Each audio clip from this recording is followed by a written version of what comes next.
body. Follow-up check-up ni Jimmy Sticks. Nakamotor lang kami dalawa.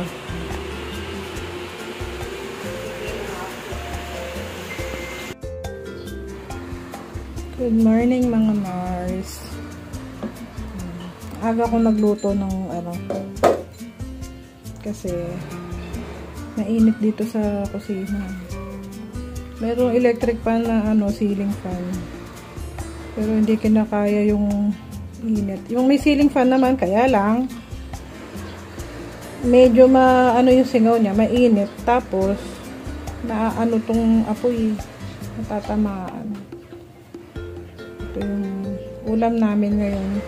Bali may kasamang isang ulo ng bangus yan. Hinati ko sa, nando sa ilalim. Hinati ko sa dalawa. Tapos, meron siyang isang puso ng saging. Tsaka dalawang tali ng pechay. Ayun, yun yung aming Vayamos. Viand. Ang pangit pakinggan. English ng ulam. Viand. It's the Viand for today. So, sa mga, alam ko naman yung iba, alam nyo eh. Sa mga hindi pa alam ang English ng ulam, it's Viand. Viand nga ba? Viand. Kasi nung nagluluto pa ako sa tiyahin ko sa Manila, yung pinsan ko what's our Vayamos ate? Pero Viand talaga. Ayan. So, yan ang aming ulam G, or our Viand for today. Until dinner na yan. Tirang ko lang si Jim ng isang mangkok, tas dinner. Tas bahala na kami ni Bebe kung anong ulam namin. Minsan naman kasi sa gabi, tinapay lang kami. Basta si Jim at Liam makakain ng kanin. At yun naman din ang payo ng sa akin, doctor. Nagpa-check up na din ako, nag-follow up si Jimmy Speaks. So, as usual, meron akong mild fatty liver. Pwede na tayo magmenudo dun sa fatty liver na yun. Ayun, wala naman daw medication doon. Diet talaga. Or in case na merong underlying something, or meron something na nakita sa atay through SGPT, ALT, or blood chem. Ayun, bibigyan ka ng medication. Normally naman, cholesterol yun, pampababa ng cholesterol. Pero sa fatty liver, walang ibang medication daan kundi diet. Siguro, mag-inom ng mga tsaa-tsaa na mga pinakuloang dahon-dahon. Ayun, meron akong dito eh. Nag-start na din ako mag-inom ng sarsoup tea. Alam niyo yung sarsoup, yun ang ating guayabano. Sa mga hindi nakakaalam ng English ng guayabano, so sarsoup. Pero alam ko naman yung iba, alam yan. Guayabano.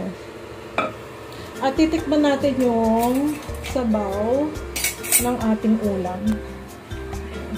Ayan, pasensya na kayo maingay. Nasa tapat na namin yung yung nagbubutas ng kalsada. Dito nasa tapat mismo nitong tindahan. By the way, yung tindahan namin, bubuksan na namin ulit. Kasi may mga tinda kami, mga Korean pants.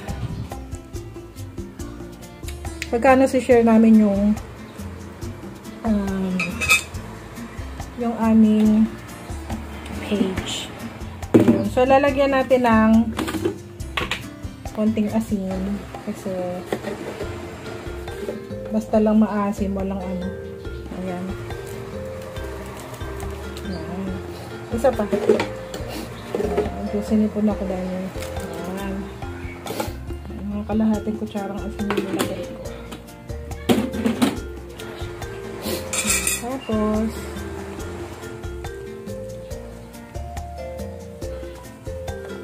ayan. So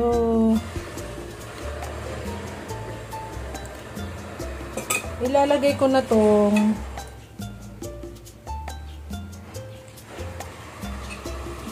dahon talaga, yung ating pichay. Lagay na natin yung pichay. Ilang beses ko din hinugasan to dahil Alam nyo naman yung mga dahon-dahon na mga ganito, nakadiretso sa lupa yan. Kaya kailangan maraming beses manghuhugasan para matanggal yan. Oo, itim nung, baka isipin nyo kung ano to ha. Ano yan? Yung bulaklak nung puso ng saging. Nasa ilalim yung puso ng saging eh. Una ko muna siyang pinakuluan. Ayan. Tapos, medyo lakasan natin ng konti yung apoy. Dahil nilagyan ko ng asin, ay inano ko lang pala to sa ano ba tawag doon? Yung Nor sinigang.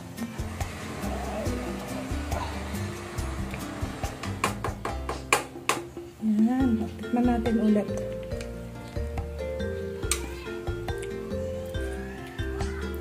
Kulang sa asim.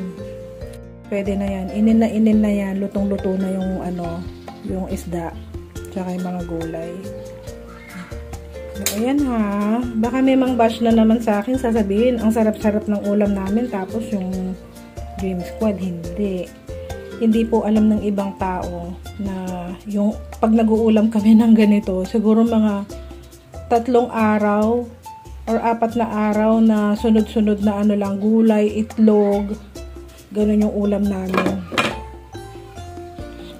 Mga tao nga naman may masabi lang. Ayun.